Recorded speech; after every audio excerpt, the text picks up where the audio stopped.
दोस्तों नमस्कार।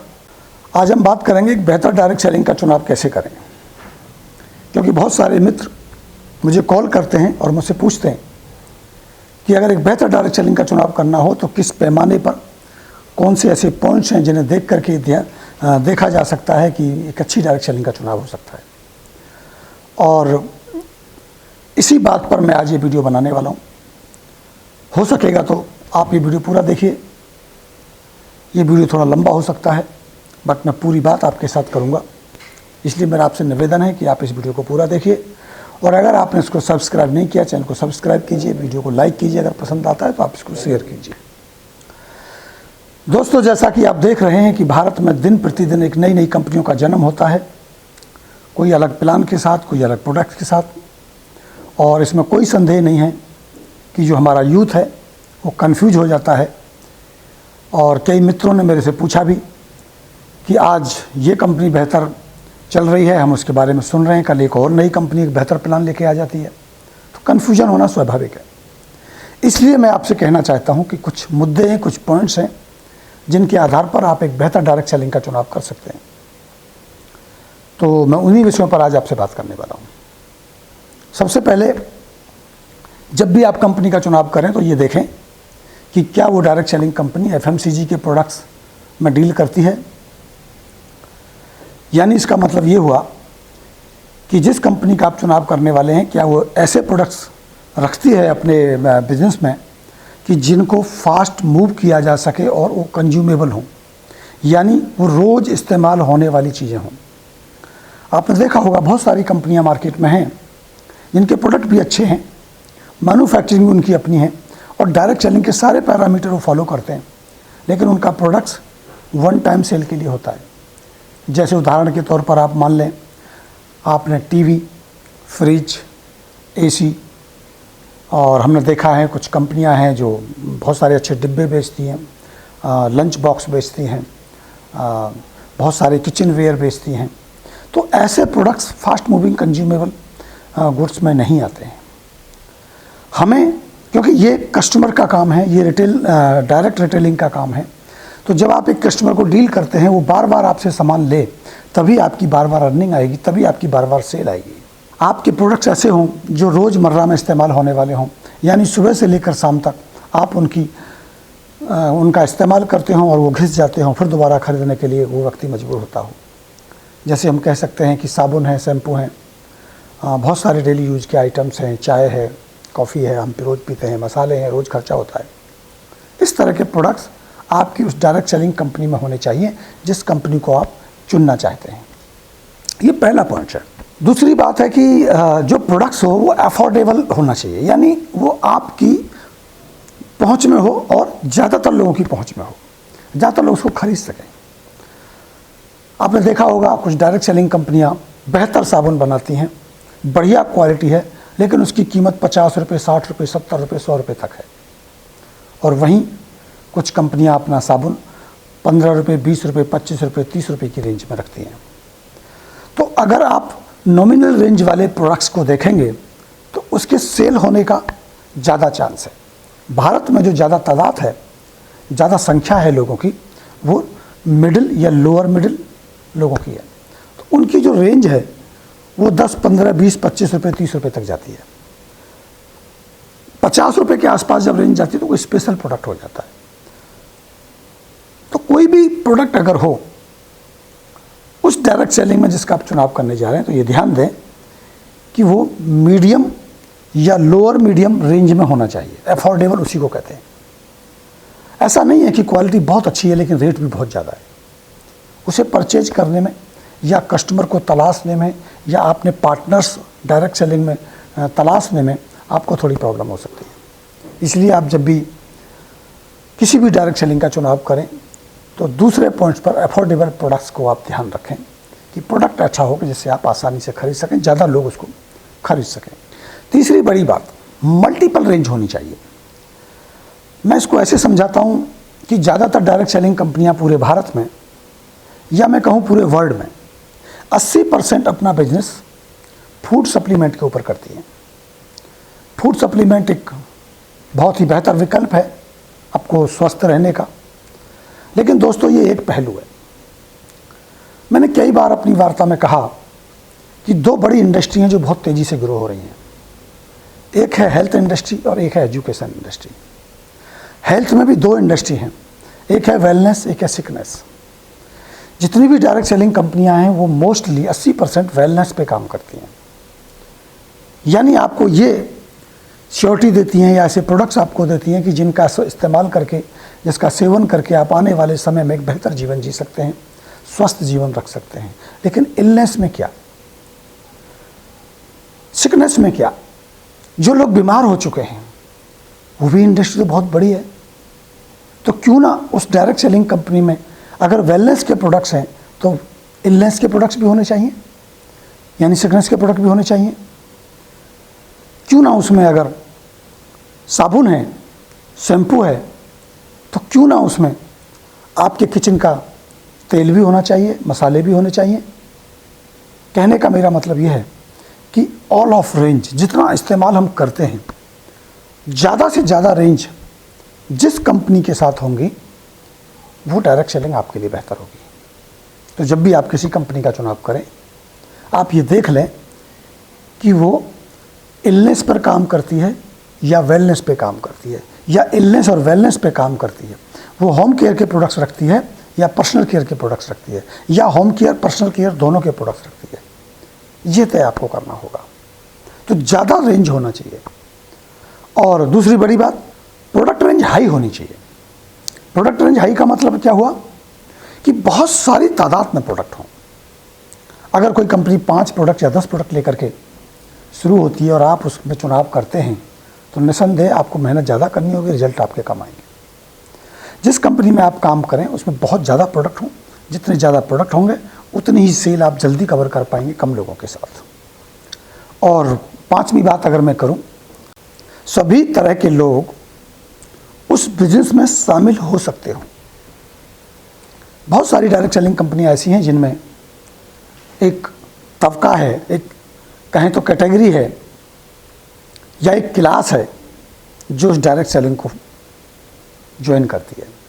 कुछ कंपनियां हैं जिसमें हाई क्लास सोसाइटी उसको ज्वाइन करती है, लोअर क्लास सोसाइटी या मीडियम क्लास सोसाइटी उसको ज्वाइन ही नहीं कर पाती या ज्वाइन करने की सोच नहीं पाती। कुछ कंपनियां ऐसी हैं जिसमें लोअर क्लास ही ज्वाइन करती है, उसमें प्रोडक्ट ऐसे रखे हैं बहुत ही लोअर क्लास हैं, बहुत ही छोटे अमाउंट्स पे हैं, बहुत ही छोटे लेवल के लोगों को उसमें इन्वॉल्व किया गया है। तो भले ही कंपनी बेहतर हो, भले ही प्लान बेहतर हो, उसमें जो बेहतर लोग हैं, जो अच्छी क्वालिटी के, हाई क्वालिटी के लोग हैं, उसमें इन्वॉल्व नहीं होते। कुछ कंपनियां ऐसी हैं जिसमें लोअर क्लास, मिडिल क्लास और अपर क्लास के लोग, तीनों क्लास के लोग सामूहिक रूप से काम कर सकते हैं, क्योंकि वहाँ प्रोडक्ट की रेंज डिफरेंट है। वहाँ पर हाई क्लास के प्रोडक्ट्स भी हैं, वहाँ लो क्लास के प्रोडक्ट्स भी हैं, वहाँ हाई क्लास की सोच के लोग भी हैं, वहाँ लो क्लास की सोच के लोग भी हैं। तो जहाँ ऑल टाइप ऑफ पीपल होंगे, ऐसी कंपनी में आपको ज्वाइन करना चाहिए, डायरेक्ट सेलिंग कंपनी का चुनाव करना चाहिए। ये सबसे बड़ी बात है। और उसके बाद उस कंपनी को ज्वाइन करना चाहिए जिस कंपनी का प्लान इजीली डुप्लीकेटेबल हो और इजीली कैलकुलेटेड हो, यानी जिस कंपनी के प्लान को आप आसानी से सीख सकें, समझ सकें और लोगों को बता सकें। बहुत सारी कंपनियों के प्लान्स को हमने स्टडी किया। मैं ये नहीं कहता कि उसमें पैसा ज़्यादा आएगा या कम आएगा, आपको क्या मिलेगा, सवाल ये नहीं है। सवाल सबसे बड़ा ये है कि वो कैलकुलेटेड नहीं है, हम उसका हिसाब ही नहीं लगा पाते। बड़ी बड़ी पोस्टों पे भी पहुंच जाने के बाद पूरे प्लान को नहीं समझ पाते। ऐसी ऐसी कंपनियां भी हैं, और ऐसी कंपनियां भी हैं जिनके प्लान को मात्र 3 से 5 मिनट में आप समझ सकते हैं और सीख सकते हैं और दूसरे को बता सकते हैं। तो इजी कैलकुलेटेड होना चाहिए। जितना जल्दी कंपनी के प्लान का कैलकुलेशन, पैसे कैसे आते हैं उसका कैलकुलेशन आप सीख जाएंगे, उतना ही बेहतर उस डायरेक्ट सेलिंग को आप कर पाएंगे। तो जब भी आप कोई कंपनी चुनें, उसके प्लान में बहुत पेचीदा, बहुत सारी लेबल्स हैं, बहुत सारी बातें उसमें हो रही हैं, इतना परसेंटेज वहाँ से आएगा, वहाँ से ऐसा करेंगे तो वैसा होगा, बहुत सारा डिफ़िकल्ट नहीं होना चाहिए, इजी होना चाहिए। इससे क्या होगा कि आप आसानी से खुद सीख पाएंगे और आसानी से दूसरों को सिखा पाएंगे, क्योंकि डायरेक्ट सेलिंग जो मॉडल है ये डुप्लीकेटेबल मॉडल है। ये जब आप सीखते हैं, दूसरों को सिखाते हैं, तभी आपका काम बड़ा होता है। तो जब भी आप किसी डायरेक्ट सेलिंग को चुनें तो ये ध्यान रखें कि उसका प्लान इजीली डुप्लीकेटेबल है या नहीं है। और अगर मैं सातवीं बात करूं तो ऐसा बिजनेस आप तलाशिए, ऐसी डायरेक्ट सेलिंग का चुनाव कीजिए जिसमें फास्ट ग्रोइंग इनकम होना चाहिए। मैंने सुना डायरेक्ट सेलिंग में, मेरा बहुत लंबा अनुभव रहा है डायरेक्ट सेलिंग का, तो उसमें मैंने लोगों को कहते सुना है कि 5 साल तो डायरेक्ट सेलिंग में सिर्फ डायरेक्ट सेलिंग को समझने के लिए चाहिए। दोस्त, ये बातें अब पुरानी हो चुकी हैं। 5 साल इंतज़ार करने का वक्त अब नहीं है, क्योंकि लॉकडाउन पीरियड रहा, बहुत सारे हालात डिफरेंट हो गए हैं, बेरोजगारी चरम पर है। अब हम अपने यूथ को, नौजवान युवकों को भी हम इस बिज़नेस में लाना चाहते हैं। और आप देखेंगे कि जो पुरानी डायरेक्ट सेलिंग कंपनियां थी, या जो पुराने जो डायरेक्ट सेलिंग का कॉन्सेप्ट चला रहा है, उसमें वही लोग आते थे जो लोग या तो कहीं जॉब कर रहे होते थे और वो चाहते थे कि अपनी टाइम की फ्रीडम के लिए वो साइड में पार्ट टाइम में कोई काम करें, और जब पार्ट टाइम का काम बड़ा हो जाएगा तो उससे वो छुटकारा ले लेंगे, रिटायर हो जाएंगे। कुछ लोग चाहते थे कि इनकम हमारी कम है जॉब या बिजनेस से, तो हम पार्ट टाइम में कोई बिज़नेस करें, तो उसमें डायरेक्ट सेलिंग का चुनाव किया करते थे, और जब डायरेक्ट सेलिंग में इनकम बड़ी हो जाती थी तो उसको छोड़ देते थे। कुछ लोग बहुत ज़्यादा टेंशन में होते थे, बिज़नेस के जंजाल में, जाल में फंसे होते थे, वहाँ से वो फ्री होना चाहते थे, तो पार्ट टाइम में डायरेक्ट सेलिंग को करते थे। जैसे डायरेक्ट सेलिंग बड़ी हो जाती थी, उस टेंशन वाले कामों को छोड़ कर रिटायर हो जाते थे। ये कॉन्सेप्ट था, ये सोच थी डायरेक्ट सेलिंग में आने की। जब भी डायरेक्ट सेलिंग में आने की कोई बात करता था तो यही कहता था कि पार्ट टाइम में इसको करना है। लेकिन दोस्तों, आज सोच बदल गई, आज विचार बदल चुका है। आज एक नवयुवक, नौजवान जिसको जॉब नहीं मिला है, जो काम करना चाहता है, वो आज ही डायरेक्ट सेलिंग का चुनाव कर रहा है। आज ये हमारे देश में जो बेरोजगारी बढ़ी है, उसके ऊपर कुठारघात करने का काम डायरेक्ट सेलिंग कर रही है। तो हम प्रत्येक एक नए यूथ को डायरेक्ट सेलिंग में लाना चाहते हैं। तो वो 5 साल का इंतजार तो नहीं करेगा, जिसने बहुत सारे कॉलेज में पढ़ाई की, डिप्लोमा लिए, डिग्री ली, और उसके बाद फिर एक और पढ़ाई के लिए 5 साल उसे डायरेक्ट सेलिंग में जाना पड़ेगा। तो मुझे नहीं लगता कि इसका चुनाव करेगा, तो आपको दिक्कत हो सकती है। आप ऐसे डायरेक्ट सेलिंग का चुनाव कीजिए जिसमें कम से कम ज़्यादा ना हो, तो अर्ली इनकम हो जाए, उसके खर्चे निकल जाएं। 20, 30, 40, 50 हज़ार तक की इनकम विदिन 3 मंथ होनी चाहिए, 1 to 3 मंथ। इससे ज़्यादा सब्र करने का वक्त नहीं है। आप जब भी किसी व्यक्ति को, किसी यूथ को इसमें लाएंगे, अगर 3 महीने के अंदर अंदर उसे 20, 25 हज़ार, 30 हज़ार की इनकम जनरेट नहीं होती है, तो निस्संदेह वो उस कॉन्सेप्ट को छोड़ देगा, उस डायरेक्ट सेलिंग को छोड़ देगा, फिर एक और नई कंपनी में वो चला जाएगा। इसीलिए आप देख रहे होंगे आजकल बहुत सारी उथल पुथल इधर से इधर है, कुछ लोग इधर से इधर आ रहे हैं, लीडर इधर से इधर जा रहे हैं। वही कारण है, पेशेंस नहीं है। डायरेक्ट सेलिंग को ज्वाइन करते हैं, 3, 4, 5 महीने काम करते हैं, अर्निंग नहीं बनती है, तो वो क्या करते हैं, उस कंपनी पर आरोप प्रत्यारोप करते हुए दूसरी कंपनी में चले जाते हैं। इसलिए वो नेटवर्क बनते और बिगड़ते रहते हैं। तो अगर ऐसी डायरेक्ट सेलिंग का आप चुनाव करेंगे, जिस डायरेक्ट सेलिंग कंपनी में 1 महीने से लेकर 3 महीने में 20 से 25 हज़ार की मिनिमम इनकम बन सकती है, तभी आप उसमें सफल होंगे। तो आप ऐसी कंपनी का चुनाव कीजिए जिसमें फास्ट अर्ली इनकम का पोटेंशियल हो। अगर मैं 8वें मुद्दे की बात करूं तो मिनिमम कंडीशन अप्लाई हो। आप देखते होंगे डायरेक्ट सेलिंग में बहुत सारी कंडीशंस हैं। आप जब शुरुआत करते हैं तब उन कंडीशन की चर्चा आपके साथ नहीं की जाती है, और कहा जाता है कि बहुत आसान है। और जैसे जैसे आप उसकी शुरुआत करते हैं, जैसे जैसे कुछ समय लगता आगे बढ़ते हैं, तो आपके सामने एक नई कंडीशन आ जाती है। बहुत सारे मित्रों ने मुझे बताया कि जब उनको ज्वाइन कराया गया था तो उनको नहीं बताया गया था कि अगर वो एक बार कोई पोस्ट हासिल कर लेंगे, कोई डायरेक्टर बन जाएंगे, कोई डायमंड बन जाएंगे, कोई और बहुत सारी अलग अलग पोस्ट होती हैं, मैं उनका नाम लेना नहीं चाहता। तो अगर वो एक बार बन जाएंगे तो उनको फिर पैसा आएगा या नहीं आएगा। उनको लगता था कि अगर एक बार मैंने ये पोस्ट हासिल कर ली तो बस फिर आजीवन मुझे पैसा आता रहेगा, मेरी इनकम सेटल हो जाएगी। और इसीलिए उन्होंने क्रेडिट कार्ड पर लोन लेकर के, किसी उधार लेकर के बल्क बाइंडिंग किया, कुछ प्रोडक्ट्स को मजबूरी में ख़रीद लिया और पोस्ट को हासिल कर लिया। लेकिन पता चला कि अगले ही महीने उनके पैसे आने बंद हो गए। क्यों आने बंद हो गए? क्योंकि कुछ ऐसी शर्तें थी कि आपको ये मेंटेन करना पड़ेगा, आपको साइड मेंटेनेंस करनी पड़ेगी, साइड में कुछ इतने पीवी जनरेट रखने पड़ेंगे, तभी होगा। अगर उन्हें ये बात पहले बताई गई होती शायद वो गलती नहीं करते, उन्हें नुकसान नहीं होता। चलो उस कंडीशन को देखें, फिर और आगे बढ़ते हैं, थोड़ी और मेहनत, कभी एक और नई कंडीशन आ जाती है। बहुत सारी डायरेक्ट सेलिंग कंपनियां हैं, मोस्टली डायरेक्ट सेलिंग कंपनियां हैं जिनमें कंडीशन कभी ख़त्म ही नहीं होती। 20-20 लाख जाने तक कंडीशन अप्लाई हो रही हैं। जैसे ही उस सक्सेस को उस पॉइंट पे वो पहुंचता है, उस सफलता पे वो पहुंचता है, वहाँ एक नई कंडीशन सामने आ जाती है। फिर वो उसका मनोबल टूट जाता है, हताश हो जाता है, निराश हो जाता है। फिर एक और नई कंपनी की तलाश में वो निकलता है। फिर कोई और दूसरी डायरेक्ट सेलिंग आती है, वो कहती है आपको वहाँ कंडीशन की प्रॉब्लम थी, यहाँ हमने कंडीशन कम है या कंडीशन है नहीं। तो उसे जब वो दिखाई देता है तो वो अपनी बदल देता है कंपनी। इसीलिए कंपनी बदलने पर लोग मजबूर होते हैं। तो जब भी आप चुनाव करें पहली बार डायरेक्ट सेलिंग का, तो ये तय करें कि पूरी कंडीशन का पता करें और उसमें ये देखें कि उसमें कंडीशन ज़्यादा अप्लाई तो नहीं हो रही है। उनका ज़रूर ख्याल रखें। अगर आपको पर्सनल परचेजिंग आप नहीं करेंगे तो आपका पे आउट रिलीज नहीं होगा। अगर आप साइड में इतना मेंटेनेंस करेंगे तो आपको डायरेक्ट डायमंड का या एमरल्ड का या प्लेटिनम का पे आउट आपको रिलीज नहीं होगा या मिलेगा नहीं। इस तरह की conditions free direct selling business होना चाहिए। और नौवीं अगर मैं बात करूं तो इजीली एग्जिट हो और इजीली इन हो। बहुत आसानी से एंटर आप कर सकें और बहुत आसानी से एग्जिट आप कर सकें।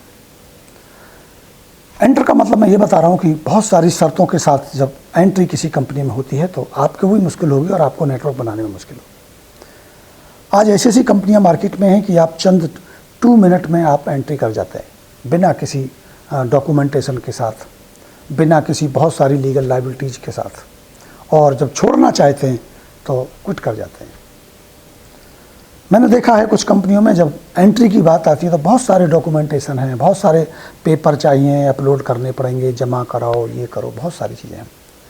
और अब तो ये भी सुनने में आ रहा है कि एग्ज़ाम तक लेने लगी हैं कुछ कंपनियां। 7-7 दिन का वेटिंग टाइम लगा दिया है कुछ कंपनियों ने। और कुछ कंपनियां ऐसी हैं जो 2 मिनट में आपको एंटर ले लेती हैं। अगर एग्जिट की बात करें, जब आप छोड़ने की बात करते हो तो आपका पे आउट वहाँ रुका होता है, उसको रिलीज़ नहीं करते हैं और कुछ शर्तें रखते हैं। अगर आप छोड़ के दूसरी कंपनी में जाएंगे तो आपके ऊपर शर्त लगा दी जाएगी कि आप बोल नहीं सकते, आप उस कंपनी के बारे में मत बोलिए, लीडर्स के बारे में मत बोलिए, जो घटना आपके साथ घटी है उसे मत बोलिए। अगर आपके साथ कोई अन्याय हुआ है, कोई धोखा हुआ है, अगर आप इस बात को बताना चाहेंगे तो आपके ऊपर प्रतिबंध लगाने की कोशिश करेंगे। ऐसा क्यों होता है? क्योंकि उन्होंने कुछ गलत किया होता और वो नहीं चाहते वो गलती बाहर जाए और वो खुले और नेगेटिव फैले और नेगेटिव से उनका नुकसान हो, यानी उसकी झूठ का पर्दाफाश हो। तो आपको सलाह देते हैं आप नेगेटिव मत फैलाइए। दोस्तों, कोई नेगेटिव पॉजिटिव नहीं होता है। जो सच है वो पॉजिटिव है और जो झूठ है वो नेगेटिव है। अगर आप झूठ बात को छुपाएंगे तो ये उससे भी बड़ा नेगेटिव है, उससे भी बड़ा धोखा है। अगर आपके साथ कुछ अपराध हुआ है, आपके साथ धोखा हुआ है, तो आप बिल्कुल उस बात को साफ साफ बताइए जिससे कुछ और लोग उससे बच सकें। आपके साथ हुए धोखे को अगर आप लोगों को नहीं बताएंगे तो लोग और भी फंसेंगे। तो ये बिल्कुल गलत धारणा है डायरेक्ट सेलिंग के अंदर कि आपके साथ जो गलत हुआ आपको बोलना नहीं चाहिए, वो नेगेटिव जाता है। इंडस्ट्री, कुछ लोगों की ज़बान में तो ऐसे वर्ड मैंने सुने हैं, मुझे हैरानी होती है कि इंडस्ट्री नेगेटिव हो रही है। अरे भाई, इंडस्ट्री नेगेटिव कैसे हो रही है? गलत चीज़ों को आप उजागर करिए, लोगों को जागरूक करिए, आपकी इंडस्ट्री सही हो जाएगी। तो एग्जिट करते समय अगर आप एग्जिट कर भी रहे हैं कहीं से, तो जो आपके साथ घटना घटी आप उसको बताइए लोगों को। तो मैंने कहा कि इजीली एग्जिट होना चाहिए और इजीली इन होना चाहिए। ऐसी कंपनी का आप चुनाव करेंगे तो निसंदेह आप सफल होंगे।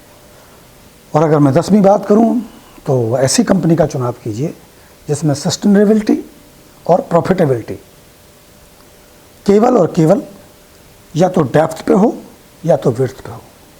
डेप्थ और विड्थ के साथ जहां प्रॉफिटेबिलिटी और सस्टेनेबिलिटी की बात आती है वो ठीक नहीं है।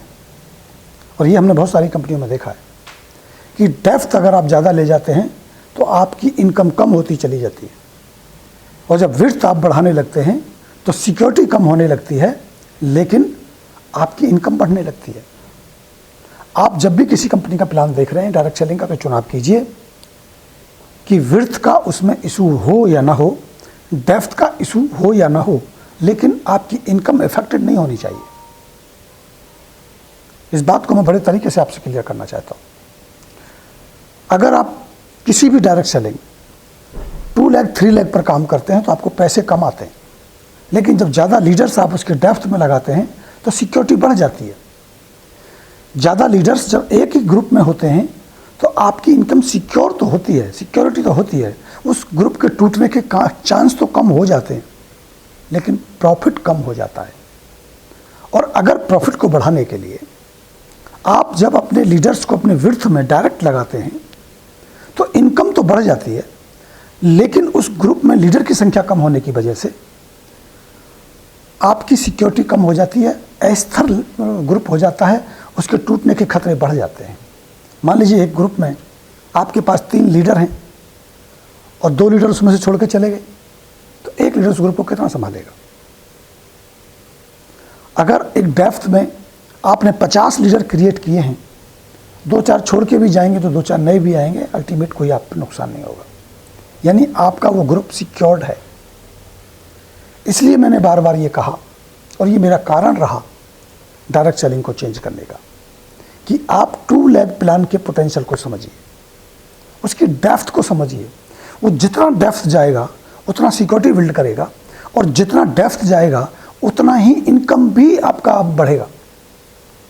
तो अगर आपको एक ही पॉइंट पर, यानी केवल डेप्थ पर, अगर आपको मनी यानी प्रॉफिट और सिक्योरिटी मिलती है, तो ऐसे ही प्लान का आप चुनाव कीजिए। उस मिथ्या भ्रम से बाहर आइए। जब कहा करते थे कि 2 लेग प्लान तो बाइनरी होते हैं, वो स्कीम है, वो ठीक नहीं है, वो कहीं ना कहीं जाके क्रैश हो जाएंगे। नहीं दोस्तों, चीज़ें बदल चुकी हैं। समझने का प्रयास कीजिए, बैठिए। लेटेस्ट 2 लेग जनरेशन प्लान बहुत ही बेहतरीन है। आज देख रहे हैं आप, जितनी भी कंपनियां नई लॉन्च हो रही हैं 2 लेग प्लान को लेकर के आ रही है। मल्टी लेग में कोई जाना नहीं चाहता। तो मोटा मोटी जो मैंने बातें आपसे की हैं, इन करीब 10 बातों का ख्याल रखिए और आप एक बेहतर डायरेक्ट सेलिंग का चुनाव कर सकते हैं। और अगर आप मेरे से पूछना चाहते हैं तो मैं क्लियर कट ये कहता हूँ कि आज की डेट में हिंदुस्तान में ओके लाइफ केयर एक बेस्ट प्लेटफार्म है। और क्योंकि मैं ओके लाइफ केयर करता हूँ, और ये जितनी भी बातें मैंने बताई हैं, ये सारी बातें ओके लाइफ केयर का फिट होती हैं। अगर आप अपने करियर के प्रति चिंतित हैं, बेहतर करियर बनाना चाहते हैं, तो ओके लाइफ केयर ज्वाइन करने के लिए आप मेरे से संपर्क कर सकते हैं। मेरा नंबर नीचे चल रहा है, आप मुझे कॉल कीजिए, मुझे मिलिए, मेरे साथ बैठिए। हम एक बेहतर टीम बना करके एक बेस्ट डायरेक्ट सेलिंग में अपने फ्यूचर को सेव कर सकते हैं, अपने भविष्य को बना सकते हैं। इसी के साथ मैं आपसे विदा लेता हूँ, फिर मिलते हैं। नमस्कार।